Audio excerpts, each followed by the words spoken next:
Hello दोस्तों, स्वागत है आपका फिर से एक नए वीडियो में।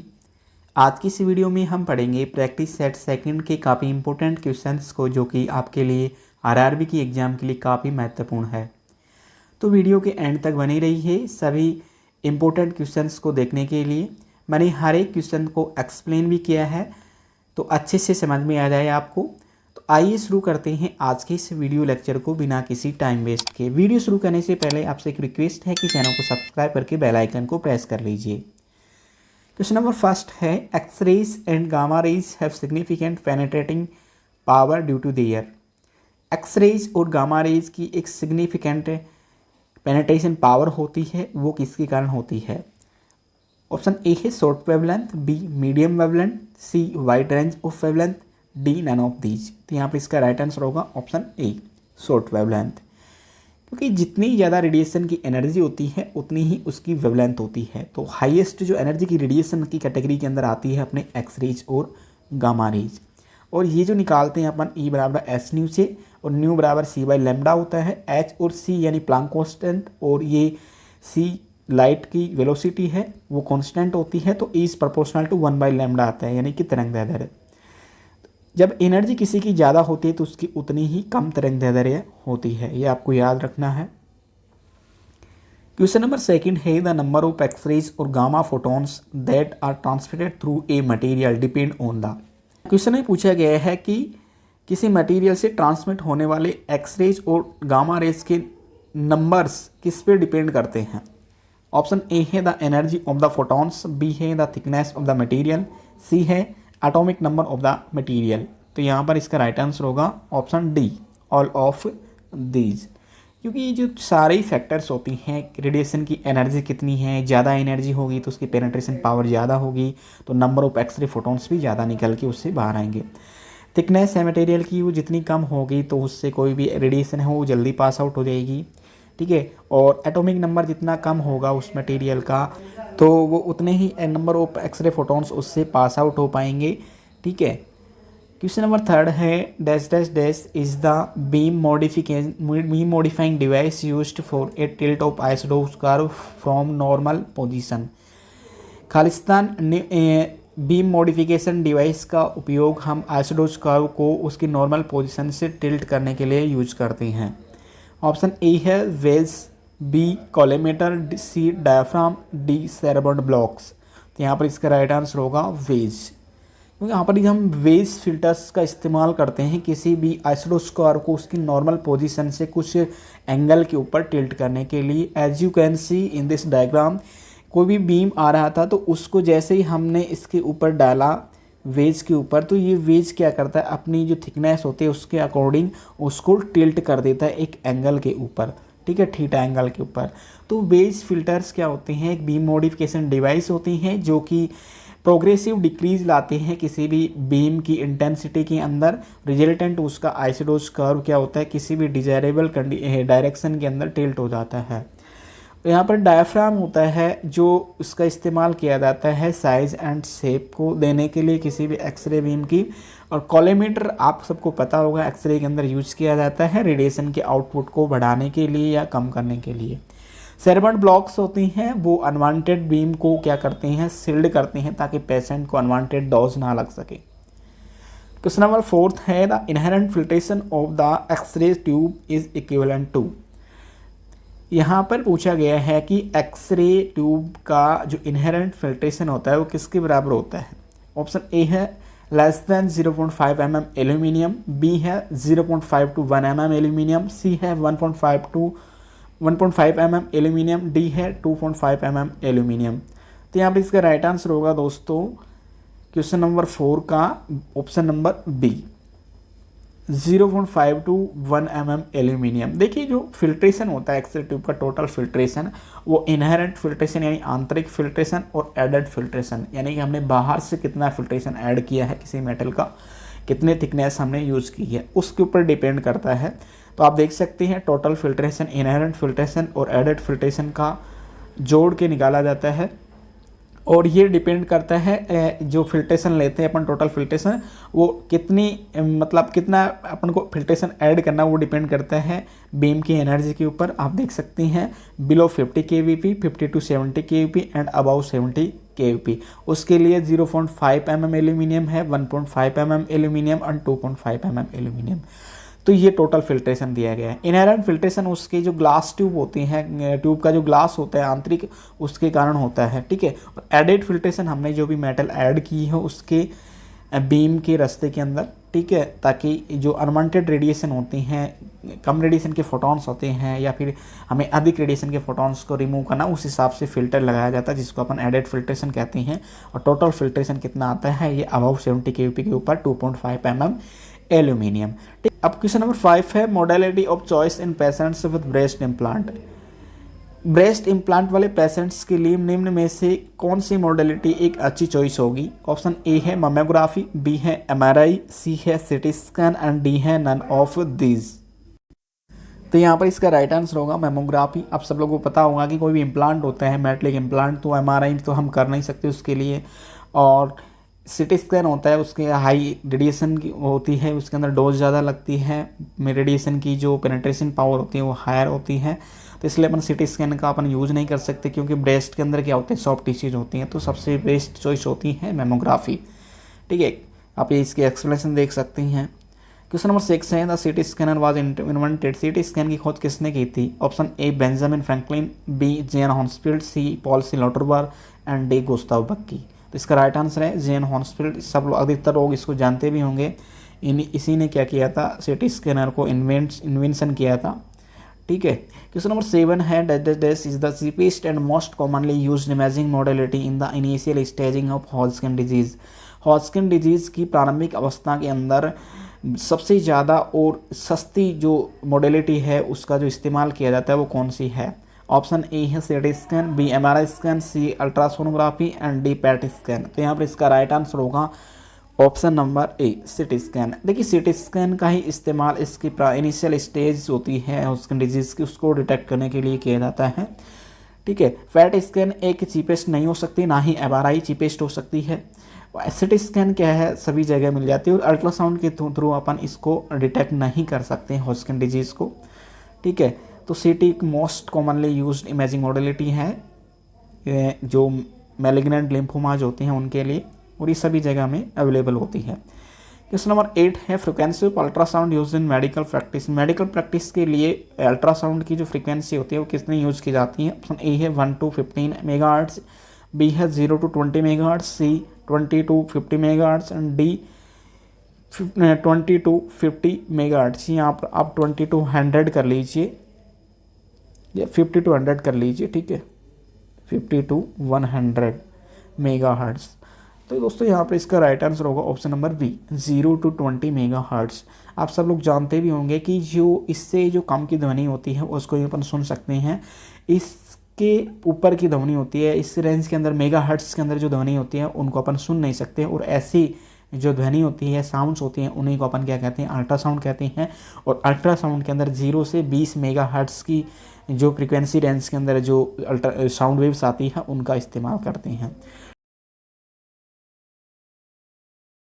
क्वेश्चन नंबर 9 है dash dash dash is a tissue equivalent material placed close to the skin surface. खालिस्तान एक टिश्यू इक्विवेलेंट मटेरियल जिसको अपन स्किन सरफेस के पास में स्थापित करते हैं वो कौन सा है? ऑप्शन ए है Orfit cell, B bolus, C vaclok and D cone. देखिए टिश्यू इक्विवेलेंट यानी टिश्यू की जो एटॉमिक नंबर होता है ओवरऑल, ठीक है, तो उसके इक्विवेलेंट होना चाहिए, टिश्यू के समान होना चाहिए। टिश्यू जैसे रेडिएशन से रिएक्ट करता है वैसे ही वो भी करना चाहिए। तो इसका राइट आंसर होगा ऑप्शन बी बोलस, ठीक है। आप देख सकते हैं कि जो बोलस होता है एक टिश्यू इक्विवेलेंट मटेरियल होते हैं, उसको डायरेक्टली अपनी स्किन के ऊपर रखते हैं ताकि सुपरफिशियल डोज को अपन इन्हांस कर सके। देखिए बोलस को जैसे ही डालते हैं तो कोई भी डोज है वो उसके स्किन के एरिया तक पहुंच जाती है, ताकि जो स्किन के ऊपर जो भी सुपरफिशियल ट्यूमर है उसको अपन किल कर सके। और आइडियल डेंसिटी क्या होता है? Ideally the density of a bolus should be similar to water और टिश्यू मीडियम। और इसकी डेंसिटी कैसी होती है, अपने टिश्यू के समान या फिर वाटर के समान होती है। ऑर्फिट क्या होता है, कि इमोबिलाइजेशन डिवाइस होती है। और वैक्लोग क्या होते हैं, एक प्रकार के तकिए की तरह होते हैं जो कि रेडियोग्राफी में यूज़ करते हैं स्टेबलाइजेशन के लिए ट्रीटमेंट के दौरान, ठीक है। और इसी प्रकार से जो कॉन्स होते हैं वो एक्सरे बीम को लिमिट करते हैं एक पार्टिकुलर एरिया के अंदर, ठीक है। आप देख सकते हैं ये तो क्या है, अपना बोलस है, ऑर्फिट है, ये ऑर्फिट हो गया, ये वैक्लोग हो गया और ये कॉन हो गया, ठीक है। क्वेश्चन नंबर 10 है, when penetrating radiation is directed at the material the radiation intensity decreases.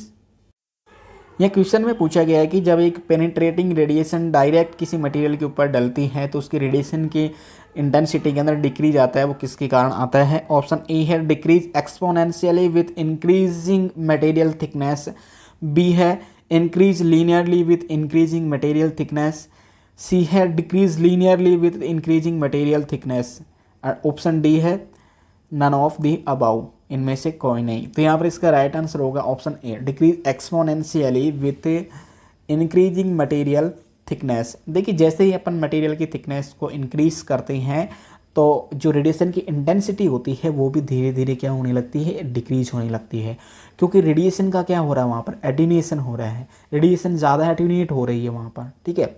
ये जो दोनों ही ऑप्शन है वो यहाँ पर ये गलत साबित होते हैं। क्यों, कि जब भी इंक्रीज लीनियर की इंक्रीज नहीं होती, जब भी मटेरियल की थिकनेस को बढ़ाते हैं बल्कि क्या होती है, डिक्रीज होती है। और ये भी यहाँ पर गलत है, decrease linearly with increasing material thickness, linearly नहीं होता है यहाँ पर, ठीक है। ये क्या होता है, एक्सपोनेंशियली आएगा तब ये जाके सही होगा, ठीक है। इसका एक ग्राफ भी होता है कुछ इस तरह से, रेडिएशन की इंटेंसिटी के बीच में और डिस्टेंस या थिकनेस के बीच में कुछ इस तरह से ये एक्सपोनेंशियली डिक्रीज होता है। और इसको अपन एक्सप्लेन करते हैं I = I0 e⁻ mu x. तो एक्स यहाँ पर मटेरियल की थिकनेस है, म्यू एटेन्यूएशन कोएफिशिएंट है, I0 क्या है, प्रारंभिक इंटेंसिटी है, और I है यहाँ पर आफ्टर जो उस मटेरियल थिकनेस है उसको पास आउट करने के बाद में कितनी इंटेंसिटी बचती है। क्वेश्चन नंबर 11 है, the frequency of sound waves used for trans abdominal USG. Trans abdominal USG के लिए अल्ट्रासाउंड की कितनी फ्रीक्वेंसी यूज की जाती है। ऑप्शन ए है 2.5 to 3.5 मेगाहर्ट्ज, बी है 3.5 to 5 megahertz, C 3 to 7 megahertz, D 7.7 to 10 megahertz. तो यहाँ पर इसका राइट आंसर होगा ऑप्शन नंबर बी, 3.5 से 5 मेगाहर्ट्ज के बीच में हम क्या करते हैं, एब्डोमिनल जो यूएसजी होती है, ट्रांस एब्डोमिनल यूएसजी, उसके लिए ही अल्ट्रासाउंड वेव्स का इस्तेमाल करते हैं। क्वेश्चन नंबर 12 है, the concentration of detectable hydrogen nuclei in biological tissue is termed as. देखिए यहाँ क्वेश्चन में पूछा गया है कि ये क्वेश्चन बेसिकली एमआरआई से रिलेटेड है कि जो बायोलॉजिकल टिश्यूज होती हैं उसके अंदर जो हाइड्रोजन न्यूक्लियोटाइड डिटेक्ट होता है उसकी कंसंट्रेशन को अपन एमआरआई के अंदर किसके द्वारा शो करते हैं। ऑप्शन ए है spin density, B electron density, C spin echo, D gyromagnetic ratio. तो यहाँ पर इसका राइट आंसर है option number A, spin density. Spin density बोल दे या फिर इसको अपन प्रोटॉन डेंसिटी भी बोलते हैं, उसके रूप में हम हाइड्रोजन न्यूक्लियाई को डिटेक्ट करते हैं एमआरआई बायोलॉजिकल टिश्यूज़ के अंदर कि कितना हाइड्रोजन न्यूक्लियाई है, उसके हिसाब से ही इमेज फॉर्म होती है। क्वेश्चन नंबर 13 है, the slip ring technology associated with. Slip ring technology किससे संबंधित है। Option A MRI, B spiral CT scan, C DSC, D ultrasound. तो यहाँ पर इसका राइट आंसर होगा option number B, spiral CT scan. आप देखा होगा जो स्लिप रिंग टेक्नोलॉजी है स्पाइरल सिटी स्कैन के अंदर ही देखने को मिलती है हमें। तो ये तो एक सीधा सा क्वेश्चन है। Slip ring technology in CT scanner is a integral part of CT scans and is used to rotate the X ray source. Slip ring technology CT scanner के अंदर एक्सरे सोर्स को और डिटेक्टर को क्या करती हैं, रोटेट करती हैं पेशेंट के अराउंड, और ये थर्ड जनरेशन में हमें देखने को मिलता है स्लिप रिंग टेक्नोलॉजी। ठीक है। क्वेश्चन नंबर 14 है, translate rotate tube technology with multiple detector is used in. Multiple detectors के साथ में ट्रांसलेट ट्यूब टेक्नोलॉजी किस जनरेशन के सिटी स्कैन के अंदर हमें देखने को मिलती है। ऑप्शन ए है 4th generation, B 3rd generation, C 1st generation and D 2nd generation. तो यहाँ पर इसका राइट आंसर होगा option number D 2nd generation. देखिए जो ट्रांसलेट रोटेट ट्यूब टेक्नोलॉजी है हमें सेकेंड जनरेशन के अंदर ही देखने को मिली है। अब यहाँ पर आप देख सकते हैं एक टेबल के अकॉर्डिंग फर्स्ट जनरेशन थी वो ट्रांसलेट रोटेट थी, सेकंड वाली भी ट्रांसलेट रोटेट थी, एंड थर्ड वाली जो जनरेशन थी वो रोटेट रोटेट आई थी, फोर्थ वाली रोटेट स्टेशनरी थी, एंड फिफ्थ जनरेशन थी स्टेशनरी स्टेशनरी। तो यहाँ पे इसके अंदर ट्रांसलेट रोटेट और मल्टीपल डिटेक्टर्स होते हैं अपने सेकंड जनरेशन के अंदर। ठीक है, आप यहाँ पे भी देख सकते हैं इनको। ठीक है, ये इसके थर्ड जनरेशन, ये फर्स्ट जनरेशन, ये सेकंड जनरेशन। यहाँ पर बहुत सारे डिटेक्टर्स हैं, एरे यूज़ किया जाता है डिटेक्टर्स का। ठीक है, क्वेश्चन नंबर 15 है the speed of X rays is equal to, X rays की स्पीड किसके इक्वल होगी? Option A speed of light, B speed of electron, C tube voltage and D none of these. तो यहाँ पर इसका राइट आंसर होगा option A speed of light. Light की जितनी स्पीड होगी उतनी ही एक्सरेज की होते हैं, क्योंकि ये सभी इलेक्ट्रोमैग्नेटिक स्पेक्ट्रम की कैटेगरी के अंदर आते हैं। क्वेश्चन नंबर 16 है a typical effective dose with a chest X ray posterior anterior view is, एक चेस्ट एक्सरे के पीए व्यू के अंदर एक टिपिकल प्रारूपिक डोज इफेक्टिव डोज कितनी होती है? ऑप्शन ए है 0.02 millisievert, B 2 millisievert, C 10 millisievert and D 100 millisievert. तो यहाँ पर इसका राइट आंसर होगा ऑप्शन ए 0.02 मिलीसीवर्ट। देखिए ये जो क्वेश्चन है काफ़ी बार एग्जाम्स के अंदर डिफरेंट एग्जाम के अंदर पूछा गया है। और चेस्ट पीए व्यू क्या होता है, ज़्यादातर करवाया जाता है पेशेंट्स का किसी भी लंग की पैथोलॉजी को डिटेक्ट करने के लिए। तो ये डोज है आपको याद ही रखनी है, 0.02 मिलीसीवर्ट के रेंज के अंदर आती है। ठीक है, क्वेश्चन नंबर 17 है field shaping is done by all except, field को शेप दिया जा सकता है सभी के द्वारा अपवाद एक, जिसके अंदर एक अपवाद है वो कौन सा है? ए है custom blocking, B wedge filters, C independent jaws and D multileaf collimators. तो यहाँ पर इसका राइट आंसर होगा option number B wedge filters. देखिए वेज फिल्टर्स का किसी भी बीम है उसके अंदर एक किसी भी एंगल पर यदि हमें टिल्ट करना होता है तो वेज फिल्टर्स का इस्तेमाल करते हैं। तो ये क्या करता है, आइसोडोस्कॉप्स को टिल्ट करता है। ठीक है, तो कस्टम ब्लॉक्स और इंडिपेंडेंट जोज और मल्टीलीफ कॉलीमीटर जो कि अपने नेक के अंदर यूज़ होती हैं, तो इनका यूज़ अपन किस में करते हैं? रेडियोथेरेपी के अंदर एक फील्ड को शेप देने के लिए। आप ये इसकी एक्सप्लेनेशन देख सकते हैं। क्वेश्चन नंबर 18 है सीटी number of water is, water का सीटी नंबर कितना होगा? 0, 20, 1000 और -1000। तो यहाँ पर इसका राइट आंसर है ऑप्शन ए। ये आपको याद ही रखना है कि वाटर का सीटी नंबर कितना होता है? 0 होता है।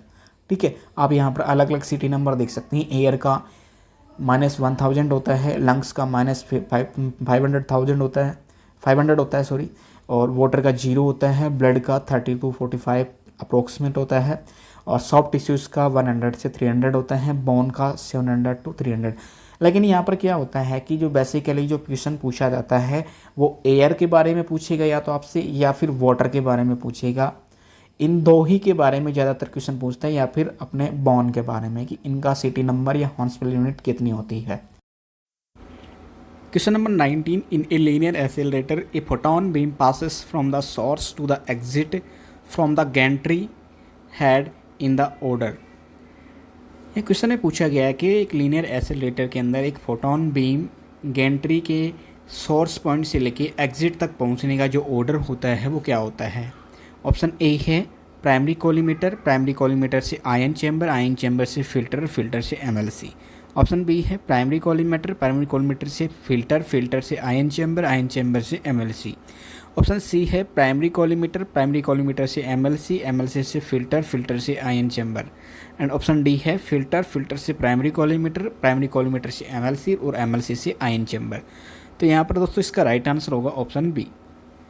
प्राइमरी कॉलीमीटर में पूछेगा पहले तो, उसके बाद में फ़िल्टर पे जाएगा, फिल्टर से आयन चैम्बर, और आयन चैम्बर से लास्ट में जो एमएलसी होती है वो इसको साइज एंड शेप देने का काम करती है। आप देख सकते हैं कि ये प्राइमरी कॉलीमीटर है, प्राइमरी कॉलीमीटर से वैक्यूम विंडो है, यहाँ पे वैक्यूम विंडो के बाद में फ्लैटनिंग फिल्टर या फिल्टर है, उसके बाद में आयन चैम्बर है, आयन चैम्बर के बाद में ये अपनी एमएलसीज है। तो ये इसका वे होता है, इस ऑर्डर के अंदर ये एक्सरे बीम पहुँचता है एक लीनियर एक्सेलरेटर के अंदर। Question number 20 the atom which scatter X ray more is.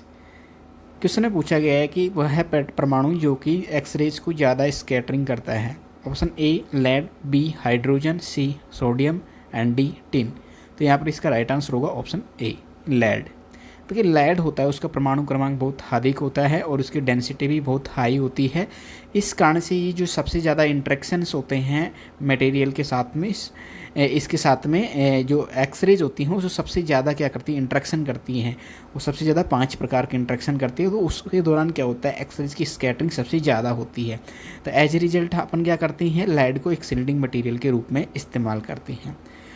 तो दोस्तों आज के इस वीडियो लेक्चर को हम यहीं पे कंप्लीट करते हैं। कैसे लगी वीडियो लेक्चर कमेंट बॉक्स में ज़रूर बताएं, और यदि आप चैनल पर नए हैं तो चैनल को सब्सक्राइब करके बेल आइकन को ज़रूर प्रेस करें। जय हिंद। आज के लिए इतना ही।